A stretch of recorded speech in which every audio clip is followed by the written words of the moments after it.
Neither one of them have paid us a single dime. In fact, one of them would have, I think, is going to have hope that they paid us a single dime, but there's that. But we're going to get to it. We're going to have a nice little slideshow. We're going to compare. Then we're going to show you some of our experience. And this is our objective, very honest look at both of these properties. But if you'll notice, it's not that I'm cold or that our heat got turned off. It's that we have these limited edition jackets available on the shopcasinoquest.com website, along with, if you want a big fat money, Benjamin Franklin mat to keep your inspiration levels up, because we got bills and employees, so there's that. And it's Christmas, but you won't get it in time for Christmas, but it's going to be a nice post facto Christmas. You know what I'm saying? All right. So let's say we're going to get right to it, and I do want to say the caveat here. So keep in mind, I am a gambler of sorts, and we teach table games, and we had a role. We have a role here in Vegas, training dealers. We're part of that community. So for us, it's the gambling. It's people that are like us. A lot of people that kind of work for a living. So I want you to know there's perspective, there's context here. I'm not, as much as we're on YouTube and we're YouTubers now. I've been a dealer. I've lived in Vegas most of my life, and I've been, an integral part, I would say, of the casino business, or it's been an integral part of me. And so that's the context by which I bring this review. I'm not a travel blogger. I'm not trying to sell you anything related to the casinos themselves. The casinos don't pay me for these kinds of reviews, although maybe one day, and then if that happens, I'll let you know that's a thing. But I have a tendency to be overtly honest. It's hard for me not to be. It's diarrhea of the mouth, I think, and my mother used to refer to it. I don't know what the hell's wrong with me, but a lot of times I just can't keep it inside, although many people would hope that I did. And so there's that. So I hope you hang on for this journey. We're going to talk about these two casinos. We're going to wait. I got a slideshow at the end. So Dennis is going to pull up our comparison slides. And at the very end, we have some pictures that we took of our experience at Fontainebleau. And we're going to share those with you and give you a walkthrough. So there's that. All right. So let's get to it. You ready? Ready. Sounds good? Sounds good. Everybody's listening? I'm not listening. I'm not looking at any comments. We're going to save the comments for later, unless, of course, Dennis interrupts me. And we'll talk about that there. But let's just go there. Okay. So we're going to go on the first impression slide. What do you think, buddy? You're on it? In just a second. Because I don't know what they're seeing. Okay, they see the Durango versus FB. Durango versus okay, so here's the thing. Durango, we've been to Durango now 3 times. Twice I've gambled there. Another time we just sort of went with some friends. We just hung out. I haven't had a chance to eat there yet, but let's talk about this. So Durango, believe it or not, is busy. I didn't go there on opening night. I've been there after opening night. I kind of avoid, crowds and these kinds of things. But so after opening night, I made my way to valet twice and then regular parking. Both times in valet, very easy access, although, it's a bit of traffic. It's been a really busy casino. Valet's been very friendly. When you get out of the valet, you go right to the food court, which is absolutely packed. I don't get it. There's been nonstop lines. In the 3 times I've been there, I have not been able to eat at the food court. It's been quite literally that busy. I'm hoping eventually it slows down. I just don't like to wait in line for hours just for pizza or whatever's going on. But the venues that they've pulled in there have generated a lot of excitement. They're venues that either haven't been to Vegas yet, or they're sort of curated from existing locations. And feeding that Southwest area apparently has been a huge demand. I don't even think Station knew just what demand. I'm sure that they knew it would be a busy property, but I don't think they knew just how busy or how successful it would be. But anyway, so after the food court, by the way, which is flippin' genius, because you start at the food court, right to food coma, and before you even have a drink, you're lost in a sea of machines, right? I mean, every time when I go to a restaurant, I eat, and then I want to play slots. I just want to sit there, have a coffee, and chill. It seems like, I don't know why more casinos have done this. I'm assuming that somewhere else, there's another casino that has this, but you park, you have to go through the food court into the casino, and then now there are some nicer restaurants around the outside. Those I haven't been to either. But the food court just seems absolutely genius. All right. Well, anyway, so there's that. By the way, free parking, free valet. And then we go to friendly staff, easy to navigate. You know where you're going right away, food they can see it. Okay, Fontainebleau. So we show up at Fontainebleau today, and we show up to valet, and I ask, is it okay to valet? Some places, you know, they don't want you to valet unless you're staying or whatever else, but I'm just going to the casino. We're just going to check things out. So we valet. We don't know how much it is, and the guy also doesn't know how much it is, but I have a feeling he just says that because once you get to the price point, you may think twice about using valet. But it turns out that it's $35 to valet. Now, so not free parking. I didn't go to self-parking, but I don't know if self-parking is paid or not. So we'll have to look that one up. I'm not sure. But so the valet is $35. By the way, the nicest people. Okay, so like you're greeted, and that's a big win, right? Because you want that greeting when you show up, that first impression. They're very nice. There's two guys there. The one guy's very friendly. He's very patient because quite honestly, there's nobody behind me and there's nobody in front of me. But that's another thing. So they take my car. I go inside, and there's a doorman. Really nice. There's no doorman at Durango. You got to open your own door. There might be some old lady waiting for some other people who's kind enough to keep the door open, and in you go. But Fontainebleau has a guy, which is kind of nice, you know. So you go in, and let's get to this beautiful lobby with lots of employees. All right, here, can you do me a favor? They got to see this lobby. It's pretty fantastic. And this is where it's an interesting dissection. Like, I'm no architect, no designer. I don't have a lot of creative bones to go with that. What slide is it? So it's slide number 9, sir. Slide Okay. number 9. Dentist is fantastic. Everybody needs a dentist, dude. So They it's can slide see number the 9. lobby. Can they see the lobby? They can see the lobby. It's just this fantastic, massive lobby, and it didn't have a whole lot of people in the lobby. So by the way, just for context, we're there at a 4 p.m. It's a 4 p.m. But very beautiful space, really beautiful floors, everything just absolutely pristine. They were setting up a Christmas display off to the right a little bit that we didn't get here. But I mean, it's just as much as those pictures were fantastic. Seeing it in person did it some justice. I mean, it's really a fantastic space. I will say this: when it comes to the architecture itself, Durango is the newest, boldest, nicest looking, I would say. Although I love Red Rock. I love the lobby of Red Rock. I love that circular bar not the circular bar, but I love that sort of circular foyer that they have. So I'm kind of a fan of that. But you know, Durango is kind of the next evolution. It's very contemporary. Uses, you know, the sort of the desert theme and the colors, things like this.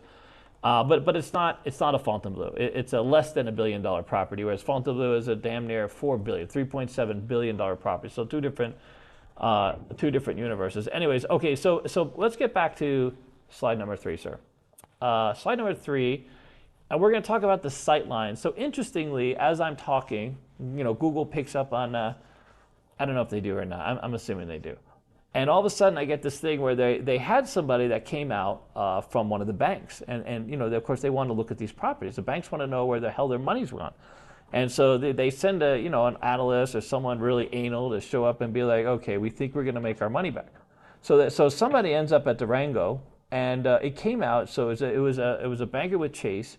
And he reported back, sightlines were great, value is great, all these things. And so, I've always known that sightlines are important, but after seeing that, I realized just how important. I mean, that's the metric. I mean, the sightlines for, I assume anything, even where we are at the mall, Macy's always wants their sightlines clear, you know, and all these anchors, they want to make sure that you can see through so you know where the hell you're going.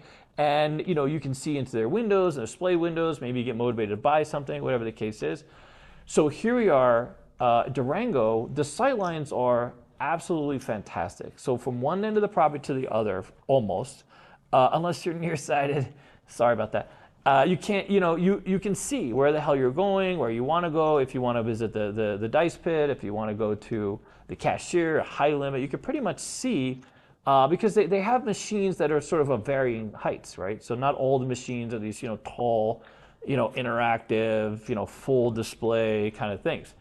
The same is not true for Fontainebleau. So Fontainebleau went with a bit of a mazy thing. So almost immediately, we had no idea where the hell we were going. We were confronted by the casino floor and slot machines, and then this escalator that also went up.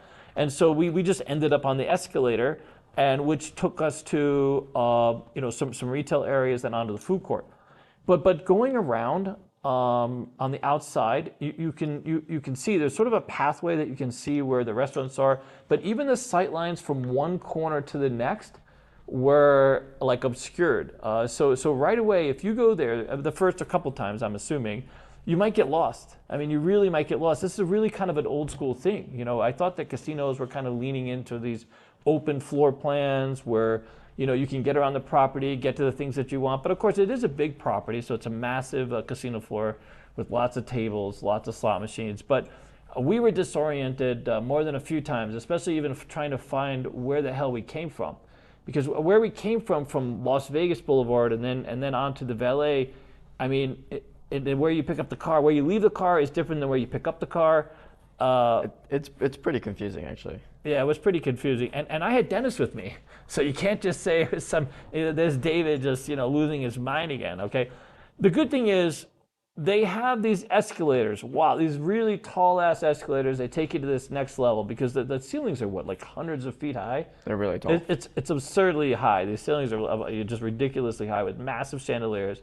And so the good news is just look for an escalator, okay? Go up the escalator, get out your binoculars, and then you can look down and kind of isolate, identify what it is you're looking for. Then go back down the escalator. Actually, you know what? You're going to need an azimuth. You're going to need a compass and an azimuth because you're going to have to plot a course, dude. I don't think, because once you're down the escalator, now you're lost again. This is what happens, dude. This is what happens. But in the field, you got to set an azimuth, dude. You got to find the points, dude. You got to get those points. Anyways, so there's that. I will say Durango does not have hundreds of foot ceilings. The ceiling's high, but it's not nearly at the scale that Fontainebleau is. Okay, so I'm going to move on to the gaming action, and kind of this is a bit out of order for us. You would think the gaming action would be the last thing because gaming's our thing, but I want to. Here's my caveat.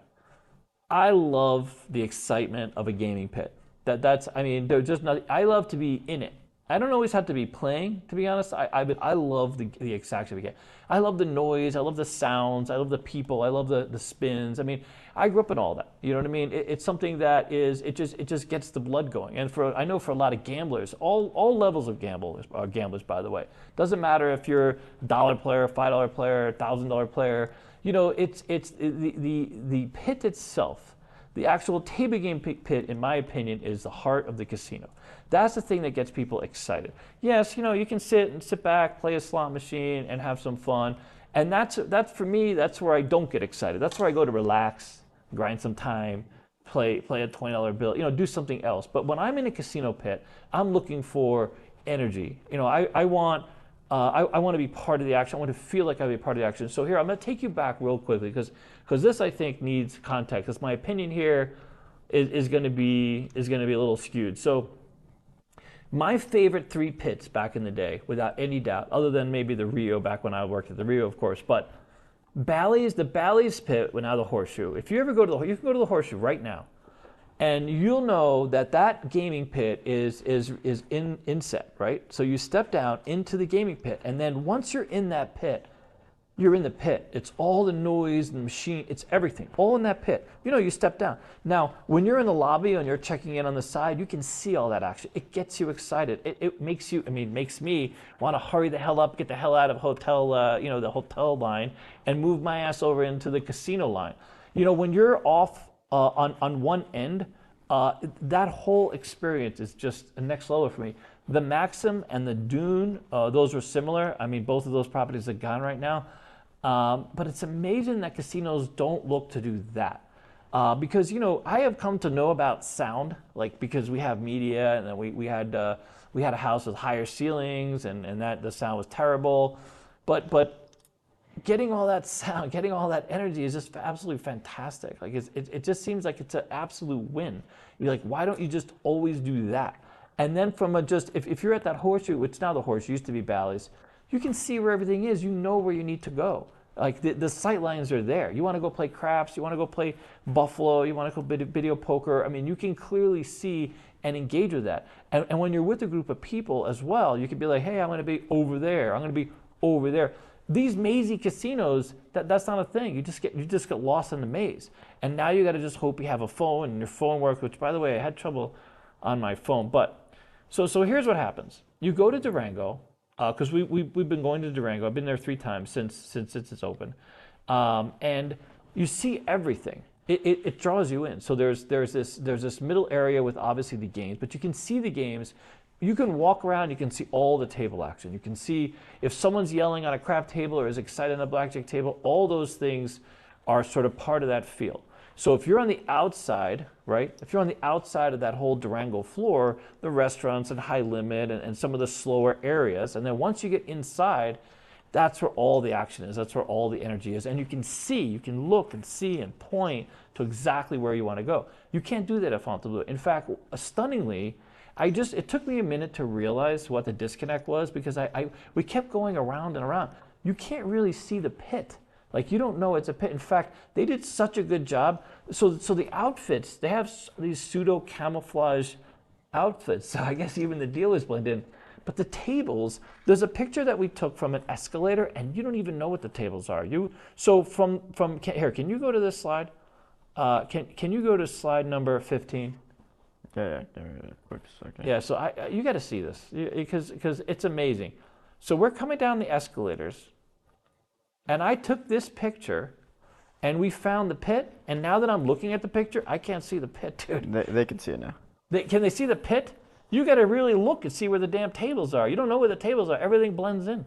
You have no idea. So like if you're down on the floor, what ends up happening is you go through the slot machines. This is how it happened to us. We're just sort of navigating through the slot machines, just trying to get in deep. So if you go into where this center bar is, where you see that center bar, if you get on the other side, all of a sudden you exit into where you see all the tables. And they're literally on the other side, but you can't see it. Like if you're actually on the escalator, from this vantage, you can see those tables. But for some reason, I can't make them out in this picture because they're so well... I can't see them either. They're like camouflaged. So I don't know... That can't be a good thing, dude. It just can't be a good thing. That's not a good thing. And the whole thing seems to be, the pits are hidden. There wasn't a lot of action. In fact, there's no dealers at those tables. There looked to be like 3, maybe 4 pits, maybe 3.5 pits, something like this. And there was one pit with blackjack tables that had some players, and then we went to another area that was a pit where they had opened there were dice games. There were 2 dice games that were open, but 0 players. Now, this is a 4 o'clock on a Wednesday. All right. You ready? Yep. All right. So here's that. I mean, you got to go up the escalators, dude. You want to look for anything, actually go up the escalator, get yourself some binoculars or one of those little eye things, and just check it out. Okay.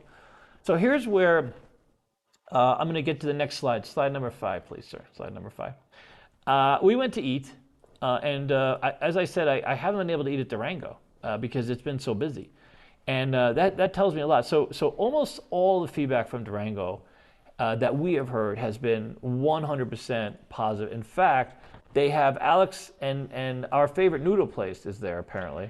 Shang. There's a noodle place here in town called Shang. It's very, very famous, especially someone like Jet. Says it's exactly like he remembers food from back home. Yeah. So they started with this really small space up the street from where our very first school was, and you really had to get there either early or lucky even to get a space at this counter. And they've since grown up from there. But so everyone finds it exciting. So also there's this famous pizza place and another eatery from California. And again, we haven't been able to eat, so I don't know what to tell you, me personally, although I have heard it's great. Now, so we're in the food court, and we ate at Miami Slices, which they only serve slices. No, they don't only serve slices. I saw some with the whole pie. No, you could get a whole pie. Okay, you get a whole pie, but they only have basically 4 or 5 things, and we had 2 of those, and they were fantastic. They were really, really good. We were really impressed. I have to say, the margarita. I had a margarita. He had a pepperoni, and the flavor and the consistency. It was really, really good. So. That's great. In fact, it was so good that I'm looking at trying all the other food court places. Let me pull up the pizza picture. Oh, the pizza picture. Yeah, we got the pizza picture for you. That's slide number 14. So actually 13 is the name of the is the name of the place, and then 14. There it is. And look at that. Look at the attention to detail. Look at those bow tie napkins, dude, that came with the pizza. Well, those are almost collectible, that's dude. the next picture. I could have wiped my mouth and saved that one, then signed it. You know what I'm saying? For myself, for my mother. You know what I mean? But that's the bow tie. That water, by the way, is $6 for that smart water, $9 for each slice of pizza. And I believe that was a discounted pizza. They might have spit in our mouth first. No, they didn't. That's not a thing. I don't know why I said that. I feel like we were trying to get some value, dude. Because at first he was like, well, what would you like to drink? And I was like, is there anything free? Is there anything that's less expensive? Because I could use a little moisture. All right, anyways, yikes. All right, this is gaming. All right, so food, so very distilled. I took up a few pictures of the menus of some of the other venues, and holy crap, dude, just save your money. And I have a feeling that the reputation of the Fontainebleau being a destination for the uber wealthy is having a negative impact. Let's be fair. It's because literally just blowing your nose in that place, I think someone's going to find a way to charge you. Although I'm kidding, because they have lawyers on standby watching this. They're like, David, careful, buddy. Okay, so here's I'm going to get to the value screen, and clearly, the interesting thing that the Chase guy said, so the analyst was like, he loved that Durango had lots of price points. Like anyone can go there and play at whatever level they want, eat at whatever level they want, and you know what I mean, and do something. You come with a $20 bill or you come with a $1,000 bill, you can have an experience there. Fontainebleau, you got to come with some cash. Like there's just no way around it.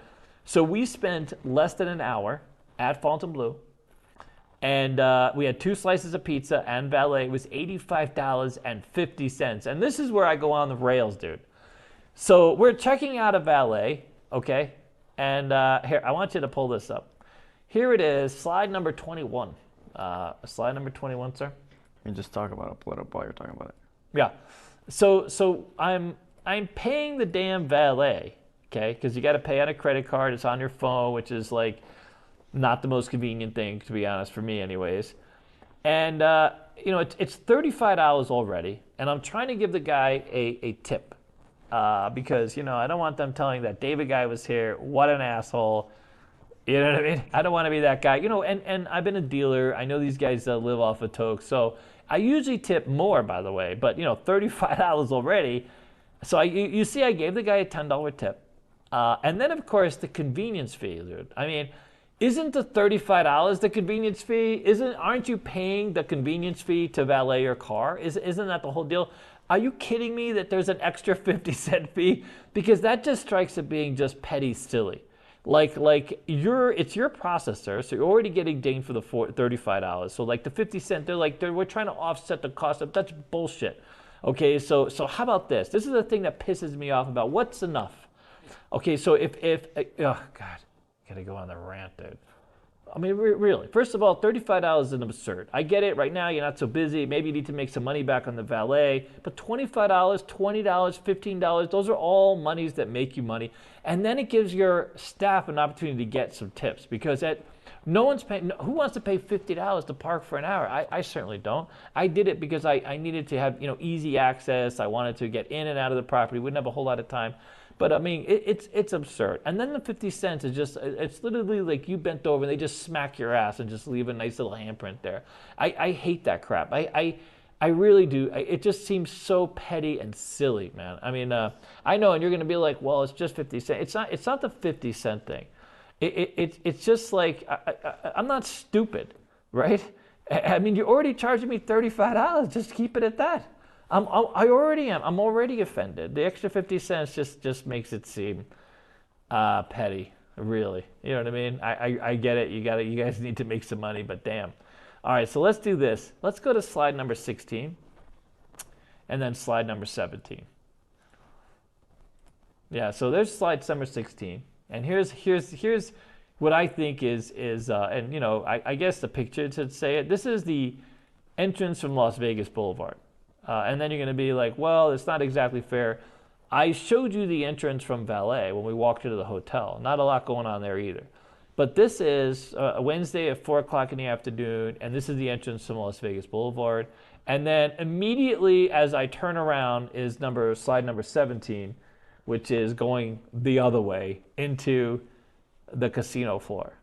So front and back, just so you have some context perspective, I'm going to say that's not a good look. And then a minute later, we were taking pictures at slide number 18 of some of the phenomenal, they have the steakhouse there that looks absolutely delicious just from the outside.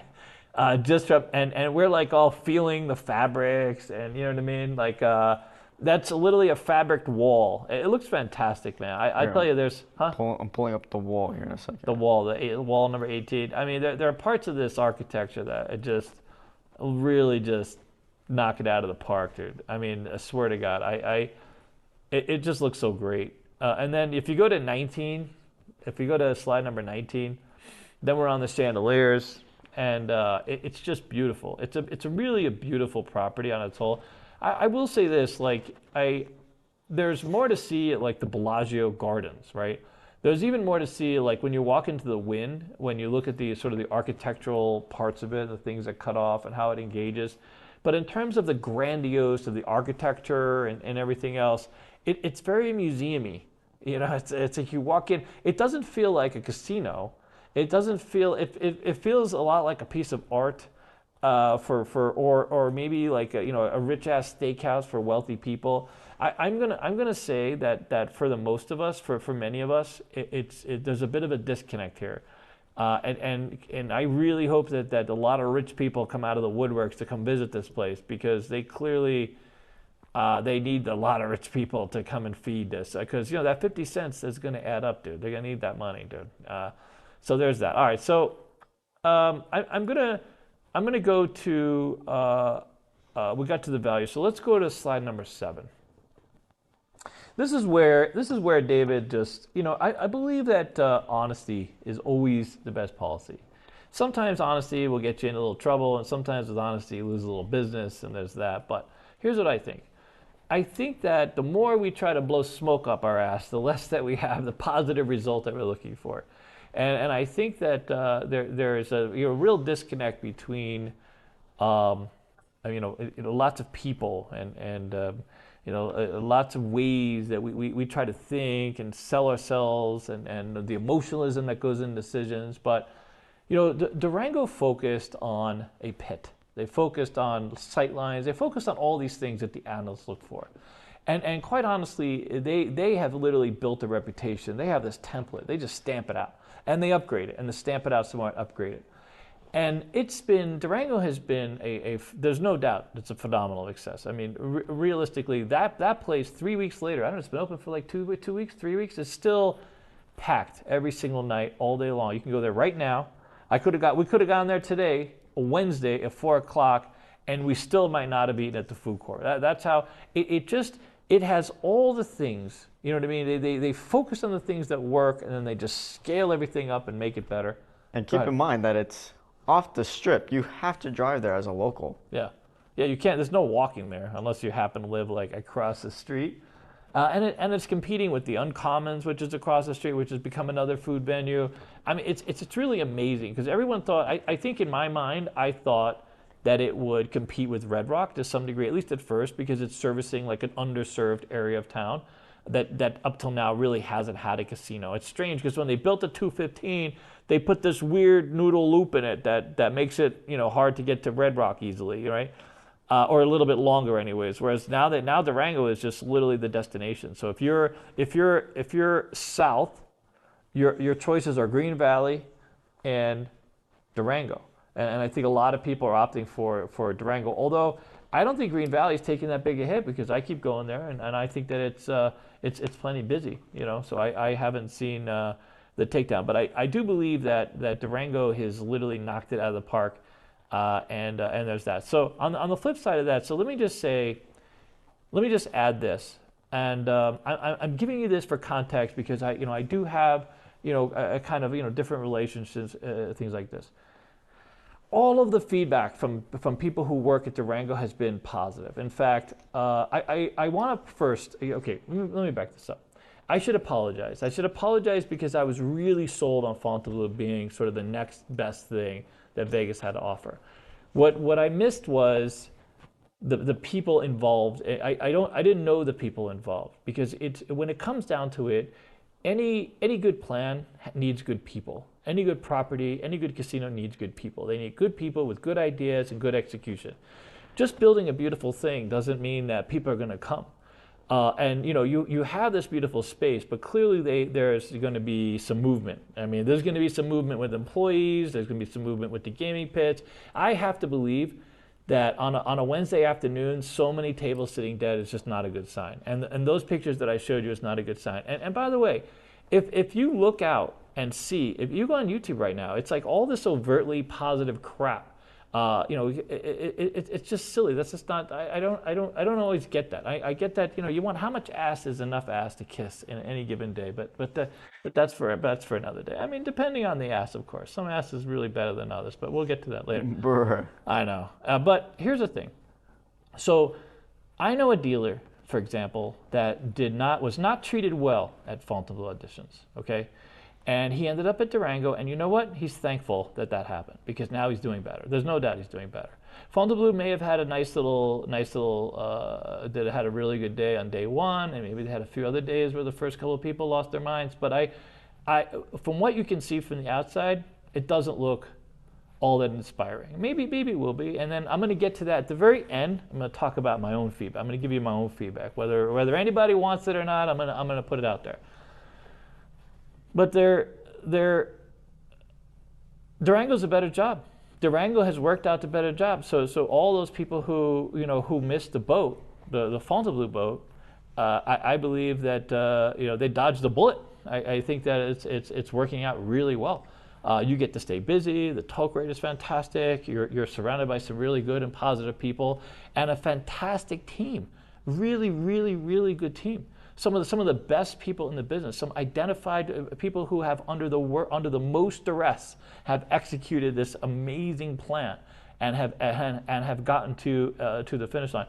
I mean, you have David Horn, Nerm. You have all of these people that are kind of stars in our business, and that's what they did. They put the best foot forward, which you would think. And meanwhile, you have all these other table game directors have been, pulling extra duty and helping out and making this thing fly. Now, I don't have insight into what Fontainebleau is doing or what they're not doing, but here I do know this: every dealer at the Durango station, very happy. The dealers that I've spoken to, specifically at Fontainebleau, not so happy. Are second guessing their decision to move to this property. I have to believe that in the near future they're going to have to lay off some people. There's some people mulling around who are not going to have jobs, which is kind of sad. And then if you gave up a really good job thinking this was going to be the next best thing, and now it's not, then you got to work your way back. And I'll be honest, I know a lot of casinos, a lot of people that bailed, those casinos have closed that door. So hopefully you kept one foot in where you were from, and there's that. Now the other part of it is this, and this is one of the things where, I'm in the business of getting people jobs, and I did not have the best time of it being a dealer. I was hoping that, oh God, I don't even know how to put this out there. But I want to. I want to, and I don't want to lose focus of it, because I think it's incredibly important. And I think that our stock is a business, and our stock is people. And you know what? We should have had a voice a long time ago, but sometimes you don't, right? You have to build something and make something real before anybody believes that it's true. Well, it's true now, okay? So here's where we're at. When I send dealers anywhere to go through an audition and to get a better job, most of the time they come back and they say, David, even if they didn't get the job, they say, David, I was excited. Even if they didn't like the auditioner, David, I was excited. I got a chance to audition for this casino. And that's almost always the case. We've sent people to the Cosmo, to Bellagio, and to Aria, to countless places. And almost universally, they come back and they say, David, it was exciting. I didn't get it, it was exciting. Or, I didn't get it, I tried, it didn't go well, I got so nervous. You know what they don't come back and say? they don't come back and tell me that it was the worst experience that they had, or they're on the phone crying. You know, that's what happened with these other auditions, right? So David disconnected from this whole process. David realized at some point that this was a different game, right? And it became a different thing. And it's a very unusual thing. And it's not something that I was happy to be part of, because I sent people. I told people this would be a good job, or I thought this would be a good job, and it's not a thing. So I wish to apologize. I wish to, apologize. I was absolutely wrong, and it's unfortunate that this was a thing. And again, you know what?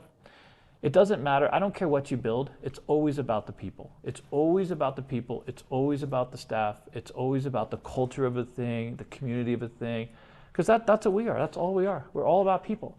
We're not doing anything all that unique or all that special, but we have some really, really, really fantastic people, right? And when people come away from Casino Quest, they know they've had a good experience. And you know what? We're not decked out. There's no gold leaf, and we got stickers peeling because we can't fix them all.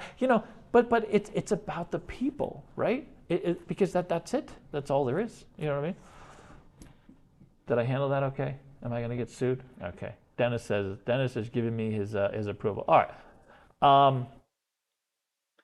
There is a super chat that I would love to read. Okay, we have Christopher Bird Trucking gave us $10. He's a genius. Says, a rich man. I feel the way about FB's valet 50-cent charge as I do about resort fees. Just put it in the price. F the fees. Yeah, I agree 100%. I mean, just charge $35.50. Don't charge me an extra 50-cent convenience fee.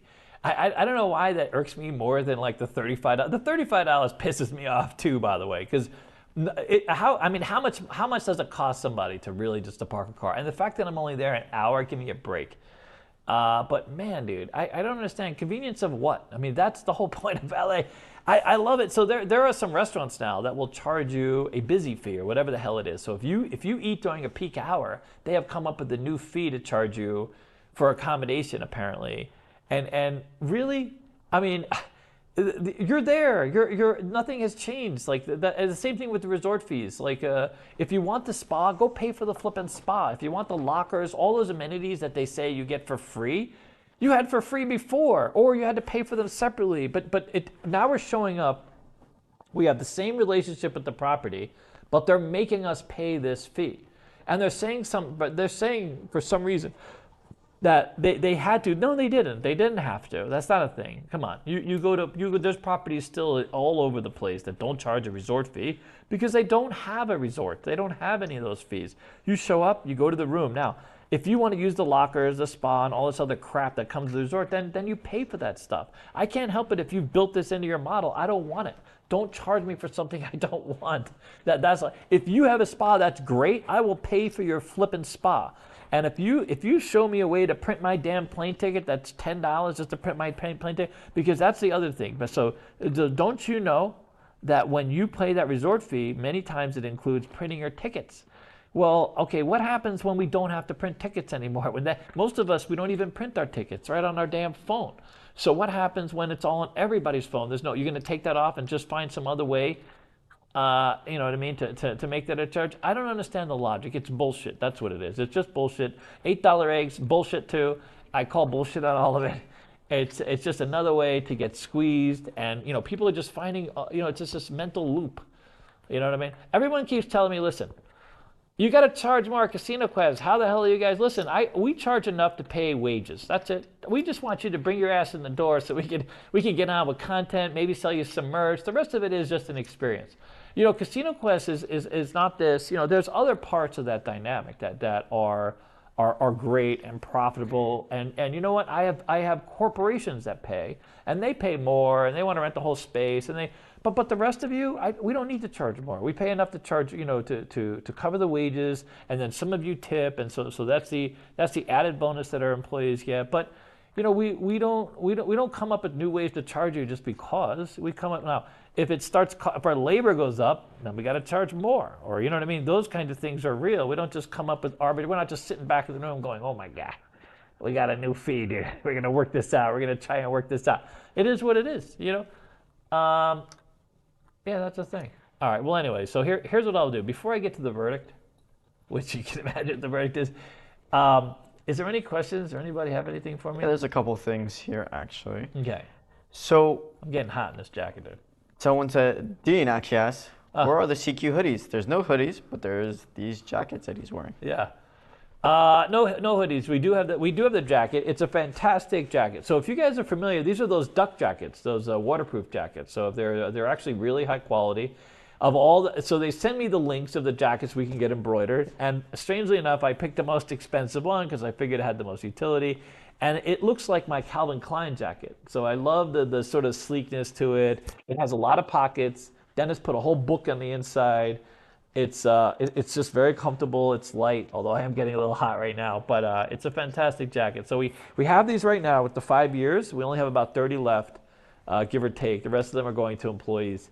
And then after that, we're just gonna have we're gonna have this jacket, but with just this Casino Quest on it. So there's that. But yeah, you know what the truth is? I had this relationship. I was really hoping that my relationship with Fontainebleau would evolve. I've always wanted to have a sort of a higher end property, connected to Casino Quest, and I was of the whole, let me just toe this line and create this relationship and give give customers, give our fan base maybe some other kind of relationship. That it's not a thing. I'll tell you guys, like I can't support something that that is just not valid, right? And I will tell you, I lost out on a lot of jobs in my life for just speaking the truth and just being honest with myself, and this is one of those times. It's a beautiful property. We're very excited to go back and eat if they'll let me back. I have heard some very good things about the rooms being fantastic, so there's that. The gaming floor is not a thing. So you can say it's a thing and you can tell me all this other nonsense. We went to the high limit area, it was dead. We went to they had a couple of lounges that have like a blackjack. Every one of those was dead. There was a dealer, but there was no players. It looked a lot like the Resorts World when they first opened up, but Resorts World came into its own, and remember, they catered to, they went with that whole Asian theme, so they had this they had this sort of baked in player base. Also, they went live at Crockford's, which was doing fine. So for many people who thought the casino wasn't getting the action it needed, Crockford's was. I guarantee that it was a thing. And Resorts World has really grown up and learned, and they had a great management team, and they evolved their prices, their gaming experience, all of it. And the sightlines at Resorts World is fantastic. You go in there, and even though it's a big, expansive place, you know where the hell the table games are, dude. You know where the slot machines. When we go in there, we know exactly where we're going. We don't have to figure it out. The only where I don't think you can get lost in that space, other than. I don't think so. The other thing that was disheartening is that I heard that the retail space in there was all sold out. I was told by someone very specifically, oh my God, we got this wonderful experience. Maybe it was just a press release, to be honest with you, that just built up all this excitement. So we go in there and there's retail stores. There's a few high-end retail stores with people, no shoppers, but with employees. If I'm a retail space, a high-end retail space, right now in that retail in that retail promenade they have upstairs, I got to tell you, man, I am rethinking my relationship right now because I've been sold down a rabbit hole here, and there's traffic. It's not like there's a lack of people, but there's a lack of shit to interact with. People that shop, they need places to shop and interact with. They shop here, they shop there, they see something in the window. These are just people walking through because there's only like one shop open, and there's like all stickered up, and then another shop opening, all stickered up. And it was just, it's kind of a disappointing mess, but there you go. What do you got? Sorry. Susan. Susan!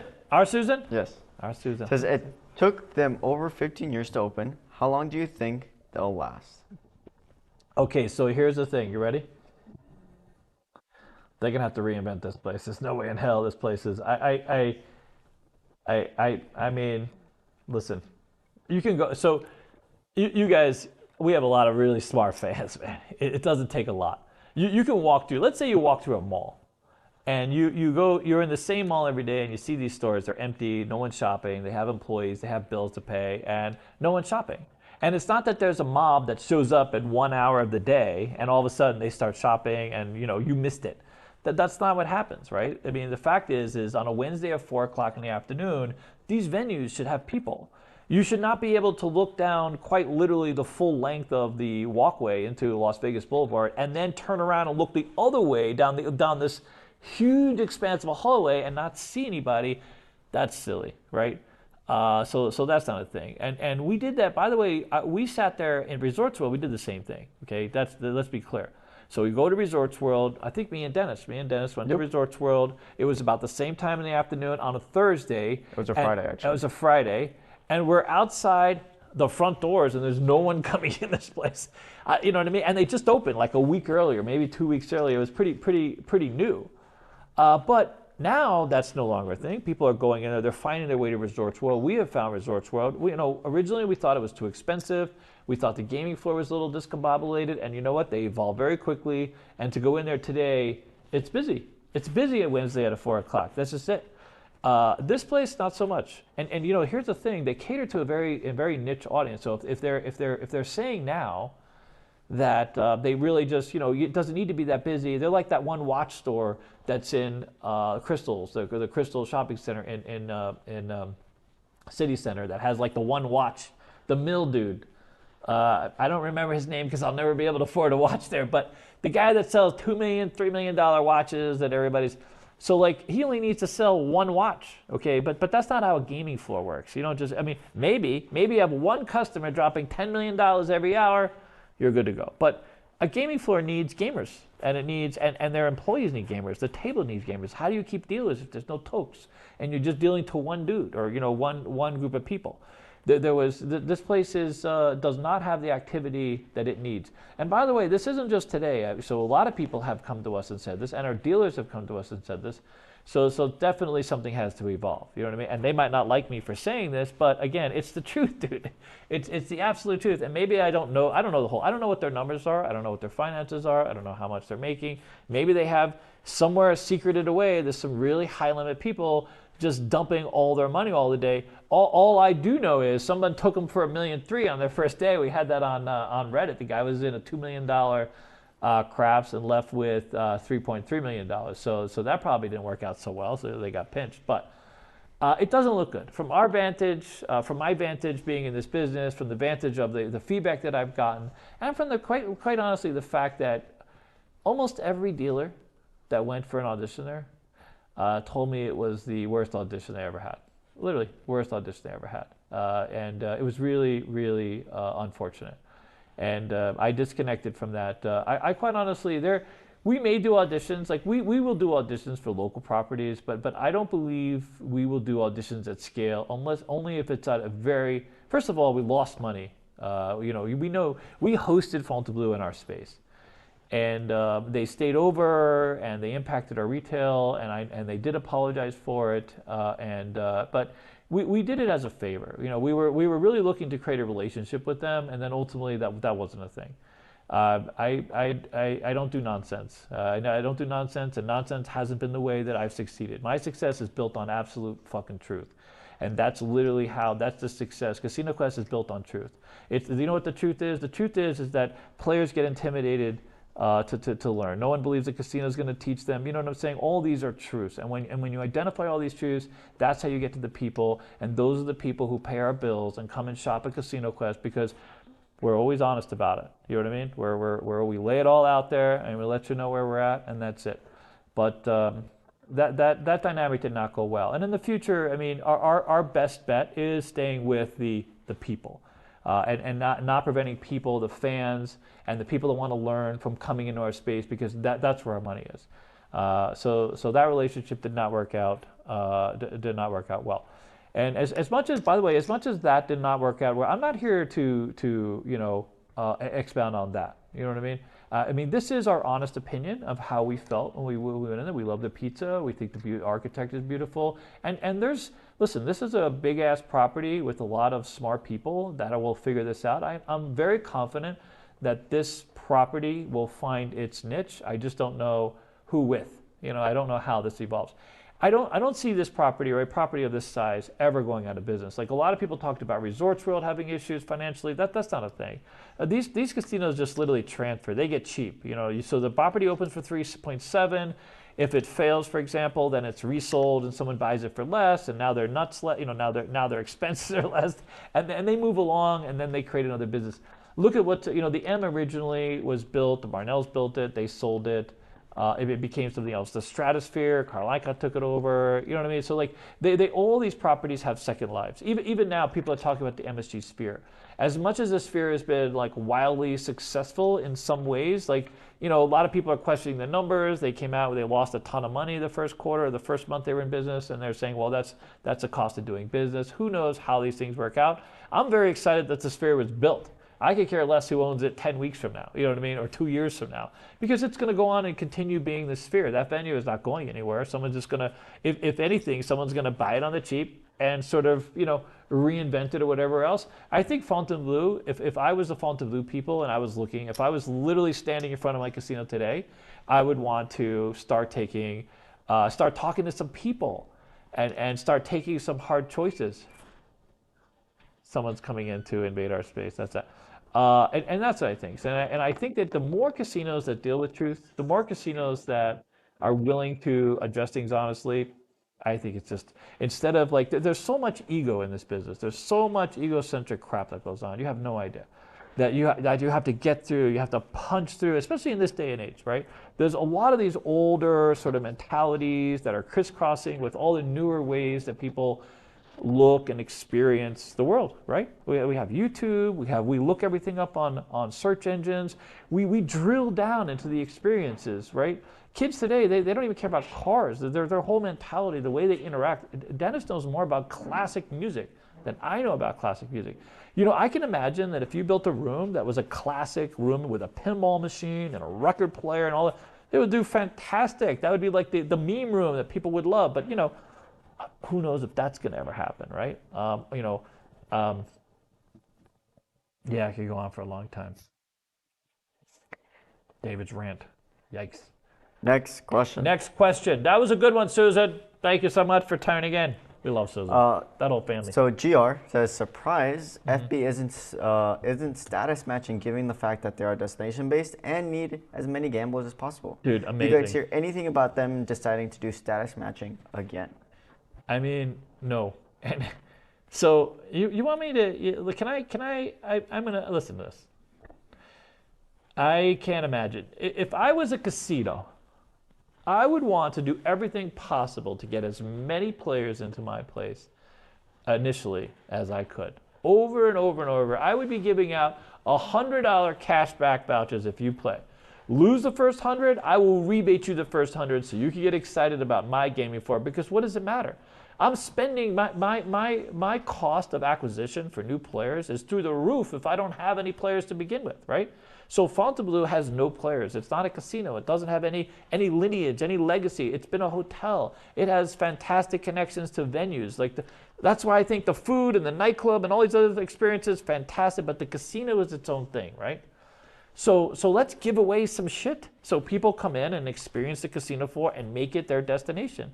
But instead, we're going to make it the most exclusive, non-approachable thing ever. Do you know what's interesting is we had a casino here in town that was like, listen, we only want Asian players, and we're going to pay our dealers $20 an hour, and we're going to, because they're not going to get tipped. This is because of I'm not saying that as an insulting. I'm saying that just as a societal thing that is not a tipping culture.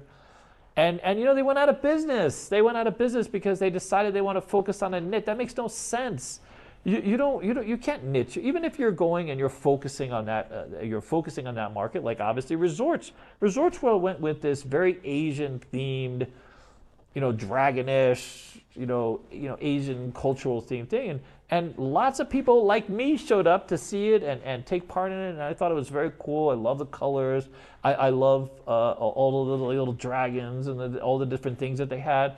But don't exclude me because I want to play too. You know what I mean? So here you have a property who is literally going out for the top 1%. And the problem with that is the best gamblers are at the lowest percent. The degenerate gamblers are, listen, if you pull up to and you know, not to, if you pull up to VIP parking at a local casino, there's cars in there that are missing windows and tires, and these are not the nicest cars because those are the people that gamble. Those are the people they stop at work, they hit the tables. Those are the people that gamble, and some of them at very high limits, and then they just don't have any money left to fix their car. I mean, I don't understand why money isn't just money. Like, why are you going for this? So no, I don't think they're going to be. I don't think they're having I know that there are some hosts they're not having conversations with.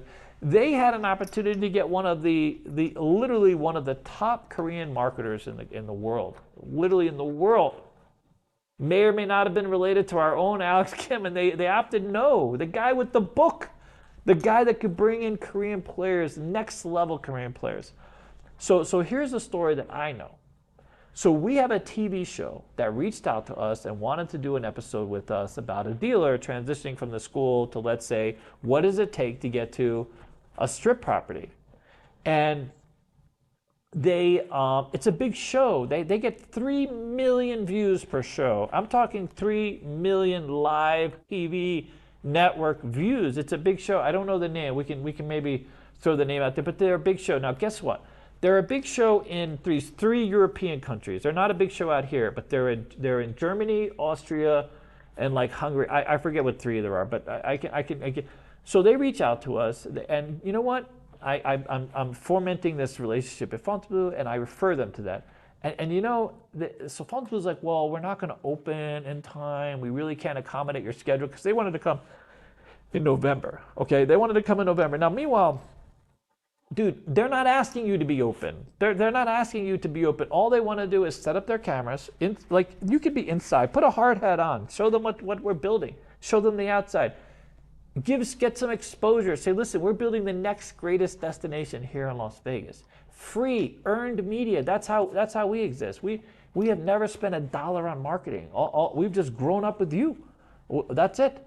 We make YouTube videos, and we go on TikTok and Instagram and all this other stuff. That's all we do. And we invite people in to collab, and we work with other channels, and you know what I mean? Like that's what we do. We create this whole community, and collaboratively we all move up. You know what I mean? So I send them this show, and over and over and over again, they're like, no, we're not really that interested. No one wants to communicate. And meanwhile, the production lady is talking to me, and she's like, listen, I don't understand. Are they not understanding? Are we speaking same English? Because they're like, well, our property's not going to be open yet, and we can't do this. We can't. They don't care if the property. They want to have a conversation with somebody about what it takes to go from being a dealer to being they want to talk to a high limit, a casino boss, a strip boss, anybody. So what you're telling me is you don't have anybody who can answer questions on camera. Is that what you're saying? Because that's all they're looking for. And if you're a $3.7 billion casino, that's free money, dude. That is free marketing to millions of people. A 3 million share. Do you know how many few shows have that in this country because of cable TV, network, and cable TV, all the other. Very few nowadays. Remember, we also sit around the TV and watch MASH or All in the Family. You know what I mean? Like there were like 3 channels, and one sucked, and then the other 2 channels. I mean, nowadays you have like hundreds of things to watch. Apparently, everybody has lost their mind watching this one show. It's this documentary-driven show, and it gets all these views. It's also one of the largest YouTube channels as well in this. Man, we got to find the name of it. I forget the damn name of the show, but I'll have to look it up for you. But they said no, like over and over. And it's funny because it's the nicest lady. They wanted to be the lowest profile. They're like, listen, we'll scale it down. We'll just bring a couple people. We don't even have to make this a big production. We just want to talk to somebody. No. They kept saying to me, like, what I heard is they want to control the narrative. What narrative, dude? There's no narrative. You're talking about hiring a fucking dealer. Like, what's the narrative? What are you worried about that's going to come out? Okay, I've been doing this for 33 years. I could have that conversation, but I'm not a high-end casino. You know what I mean? I would tell you what it takes. I could literally have, but they want to get someone on camera who's literally going to play a role in hiring dealers into a high-end property or any strip property. And so they reached out to a number of casinos. By the way, it wasn't just them; it was other properties as well. And again, everyone's so worried about what the narrative is to their own detriment. It's quite something. I have to believe that there's this huge disconnect There are these people that are my age that are operating in this space. They need to get the hell out or move the hell along, so the rest of us can to get up. I feel bad, quite honestly, because if it does go south, I feel bad for all the people that jump ship, and boy, this will be a lesson. It's happened before, by the way. It's funny because when Cosmo first opened, it wasn't the best job. They had to really create a market for themselves, and maybe Fontainebleau becomes that. But here's the difference between Fontainebleau and Cosmo. When you walk in the front door of Cosmo, you know where the damn crap table is. You know where the pit is. It's literally right there. You're looking at the pit. Left, you're looking at something. You go right down. Someone's puking at some point, and you just follow the puke on the floor. It leads you right to the big game. Here, not so much. Here this is a whole nother experience. But I'm not. And I might sound like I'm a hater. I'm not a hater. I'm not a hater because this part of the strip needs this, and I think it's a welcome addition. I love the fact that they invested this money. I really hope they pivot very quickly and evolve like Resorts did. I believe Resorts did 100%. That food court pivoted within weeks, dude. That dim sum came down by like $3. Like right away they realized the dumplings.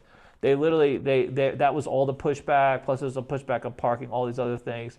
And they pivoted literally right away. That team accommodated a lot of that feedback. It's funny because I don't watch a lot of YouTube videos, but I do make the rounds. And here in Vegas, there's always the go-to with a lot of these creators is let's kiss as much ass as possible so we can get a suite and eat at the restaurants and get everything for free. I don't care about free, dude. I really don't. I will pay to eat so I can have it honest. I can give you my honest feedback, and that's all there is to it. And if it just so happens that I end up in a room and it's fantastic, I'm going to say it's fantastic. And if it's not fantastic, that's also a thing. So it is what it is. Yikes. Jesus Christ. There's a little known thing about us. We used to have a big ass contract in town to train dealers. Guy came in, disparaged my business partner. We lost the big ass contract. We could have just sat on it, not talked about it, not made a big deal about it, but we did. We made a big deal about it because you can't come into someone's space and talk shit about them and treat them poorly and pretend like it's not a thing. Because guess what? It is a thing. And truth will set you free. And buy a jacket. Okay, what do you got? We have a couple more things. These are technically not questions, but I do want to mention it because I thought they were funny. Okay. When you were talking about the fees, all the fees, like the convenience fees, the resort fees, those things, everyone was making up fees. So Susan says oxygen fee. Oh, that should be a thing. 100%. Alan says stroker fee. For you, Alan, that one should be a thing. I might pay the stroker fee. I might pay the. Oh, we're talking about stroking on a table. Okay, different kind of stroking fee. Because I'd be like, let's get that stroker fee over here, buddy. Someone said 10 cents per step you take on the strip. Can you imagine? That could be like the tax. You have to report your steps. You know what I mean? Off your they give you like a tracker, and you'd be like, holy crap, because you can't avoid. You get all your steps in when you come to Vegas. So literally all your steps in. Go ahead. Snapper, we love you, Snapper. Asked about this is the only 2 words he used in his thing because you're talking about the jacket. He said orange jacket. Dude, those orange shirts are taking a minute to sell, dude. I'm not trusting the Tennessee flavor. No, we went with black because everyone loves the black jacket. We may have a blue CG jacket coming.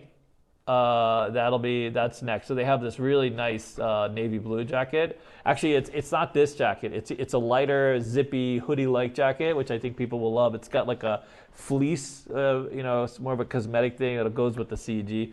By the way, this company, this Loudprint, I got to give a shout out to Loudprint. I have been the most anal retentive person when it comes to finding really quality, and most of these companies that print or do embroidery, they suck, dude. I mean, we were going back to foreign print, and every time we reorder something, it comes out different. It's unbelievable. It's like different colors, different print. This company went ahead and made like 6 or 7 different things for us, and they all came out absolutely perfect with the highest. The embroidery is so. Dennis is wearing one of the polos. We have these new Uglio. What is it? Uglio polos. And the embroidery is just I fantastic. don't And know. they're semi-fitted. You got some guns. They look great. What is it called? It's OGIO. OG. So we finally are getting some really. This is the highest quality stuff. So that's the thing. So yeah. Um, so the answer to your question, Snapper, no orange jacket. Yeah, no orange jacket, buddy. Someone asked, would you Yes. pick staying at FB's room or Durango room first? Would I pick a room where? Fontainebleau or Durango? Wow, that's a great question. Okay. I'm more interested in seeing what a Fontainebleau suite looks like. I'll be honest with you. I've heard some wonderful things. And they're in the hotel business. I have to imagine they've got some really nice rooms. I did talk to someone who I know has been involved at some point with a lot of really nice rooms, and they're, although I don't know if they saw this live yet, but they knew what was coming. I would love it. So Vegas has some really fantastic rooms. If I have been luckily not I've been associated with people that had money and got to see some of the big fat rooms. That the Rio had, the Mirage had, that the MGM Mansion had, some of the really some of the nicest suites in town. And I think that Fontainebleau might actually have some of them. I haven't seen them yet, but I'm going to say that given that he's a hotelier, and that's his game, those rooms are nice. Now, on the flip side of it, Durango is my understanding has some really nice suites. They went with some really nice suites to accommodate some high-end players, and the truth is I'm going to play there, so I'm going to want to sleep there. So I'd be interested in doing that, but. I would love to I would love to try out a suite of Fontainebleau one day. There's no doubt. I mean, at this point, they may be like David. They might put me on the do not disturb list. But anyways, it is what it is. But yeah, so I'm gonna guess that Fontainebleau has nicer rooms. Let's just be honest. Yeah. Give me a quick second. Someone's asking me where to get the jacket, and you can get the jacket at. ShopCasinoQuest.com. There you go. Thank you so And the link is in the It's the only 5-year, only 50. link is in the chat. Okay, there is a couple more questions. Go ahead. Give Christopher it to me. Bird asked. Loaded that guy. Yes. Well, it wasn't a super chat. He just Oh, never mind. asked. He said, Not a whose budget. idea was that white marble floors on FB that you can't walk on without leaving any scuff marks? I know. By the way, what an epic fail. So Alex let us know that there was like an army of people there with like tennis balls trying to clean up those scuffs. It's so funny because we ran into some fans while we were going through FB, and then I looked, and you could see that's going to look that's not going to look good. I mean, right now there's not enough people to make it look all that bad, but once the traffic starts picking up, or at some point, that can't look good. There was scuffs everywhere. Look down on the floors as you walk in. Not so much the lobby. It looks like the hotel lobby, they're keeping that pristine, but if you go around and look around where the casino area is, and you just look down, that was rough. I don't know what it is. It's like Dennis is hypothesizing that it could be that those floors are just too nice. They're not meant for that kind of traffic, or they forgot to epoxy or resin. There's a thing that they do to these tiles that makes them but it's resistant marble. to that. It's not just tile. Though. It's marble. Yeah, I don't know. I don't know what the hell's going on there. That seems like a big miss. I got to be honest with you. The whole cavernous thing is a big miss. There's no way to fix that, but it feels, the place definitely feels cold. It feels that blue. It feels it's well lit. It's very strange. So when you go through Bellagio and then you have like different points that are interspersed with like garden areas, and there's art and there's little like waterfalls. Something with wind. There's always something to kind of look at, interact with. It feels cozy. You walk in, even the gaming pit feels, even those the reds and the subdued colors, and then you go into this Fontainebleau. It has such scale to it, right? It's like being at the Grand Canyon, and then there's like a casino over there. You know what I mean? It's just a strange disconnect, right? Yeah, I will also say this is my own experience. When we were there, I didn't notice until we got back into the car, but I felt so uncomfortable in there until I got in the car and I could decompress. It was like the weirdest kind of feeling that I got. Yeah, no, it doesn't. I mean, I was like stressed out. It was weird. Yeah, I don't know. There's something's not. I think it's a very psychological thing. Here's what I do know. Whoever planned that gaming floor did a terrible job. Let's be honest. Like that gaming floor is not well done. The sight lines, they went with all these big, very impressive looking LED machines, so your each machine, but you can't see anything. It's everything is blocks your sight, and everything's around a corner, and then boom, you guys will experience it, and just bring some cash. Just bring some cash. Make sure you're absolutely loaded. By the way, that high limit pit, we looked in very quickly. The high limit slots is $5 and $25. It's not the $4 machine or $2 machines. You bring that up. Someone asked earlier, does Durango or Fontainebleau have better Keno? So I didn't really look in. Man, I should have peeked at the Keno odds. I'm going to say, I don't know. I have to look. I did see multi-card, but I did see they have 4-card and Clio, all the basic. I don't know if they have 20-card. I did really well. So Durango has 20-card, 2 cents, 5 cents, 10 cents Keno. So like you can play at any level you want, which is absolutely the idea. So I was on a bank with 4 people the other day, and we were all playing different levels. I was actually playing 5 cents. I was playing 5-cent multi-card. Someone was playing a quarter. Someone was playing 2 cents. You know what I mean? And that's I think is like the best case thing. But anyways, what the hell do I know? I'm just David, just sitting around. Okay. I think what else you got? This is a good place to end it on this question. Really? All right, good. So we have Mike D's. Mike D's. Hi, Mike. That's D's nuts, buddy. Yep. What about 2024 calendar with all C, Q, and CG events listed so we can plan accordingly, fellas? Yes, we are going to get ahead of that this week, by the way. No BS. So my team now, none of us, we're going to stop talking about things and not delivering. That's one thing. A lot of times we'll say something, and then like the strategy guide, we had a roulette video talked about Jack. We didn't put them up, but anyway, so. This week we are going to get, so our first event is going to be February 14th. It's going to be a Patreon-only dinner. We are going to be taking over a really nice steakhouse and it's going to be a dinner followed by gaming. I'm going to work on getting us our own game. So it might not be a craps table, but those of you hopefully will play some blackjack, maybe some pie gow, something like this.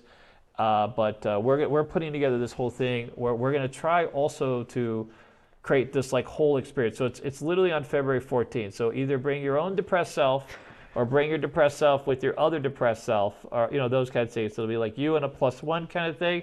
And I know it's on February 14th, but I'm making an impact. And by the way, Dennis was like, listen, most of our fans, February 14th is a free day. That's what he said. That's not what I said. Listen, I am mic'd on this one. You cannot just throw me under the bus like that. Damn it. I was like, but I was thinking that, but anyways, so it's going to be Valentine's Day. We're going to do a Valentine's theme. We're going to be taking over either a steak, a private dining room at a steak. It's going to be limited to, I think, about 20 people. Or we also have another venue that's more Asian theme where we're going to coordinate it with rooms, the dinner, and gambling. So it's going to be this whole thing, and we're going to put it into one package so that, so there's that. So that's the event. That's the one event that we know is 100% for sure. And then the other, so we're going to have only 4 events in total. We have 2 Patreon events and 2 fan events. One of the fan events is going to be absolutely free. The other fan, we're going to have a fee. So we're going to have a meetup event. And when I say free, I mean there's going to be group polls and things like this that might cost you money if you want to engage that way. But otherwise, you just schedule your trip. You come down and see us, and then we'll have another event. So 4 events total this year. Here's another thing. I got a tournament coming for you. So stand by. That's separate event, separate tournament. We're going to be having a tournament. We are working on the details of that, but it'll be this next year in conjunction with Crapsy. The Casino Quest tournament is coming. And then, because we're going to cut it off here soon, here's the jacket on shopcasinoquest.com. And here we go. Off to Keno. Wait, I'm showing them the pictures. Oh, scroll the jacket. Here's the jacket. There's me wearing it. There's the book in there. Look at him. There is the glass pocket. There is Alex with the little logo right there. There is. Looking up to the stars, praying to his Jesus, Korean Jesus. Okay, now you can do the outro. All right, off to Keno to unwind. And the truth is, getting to black.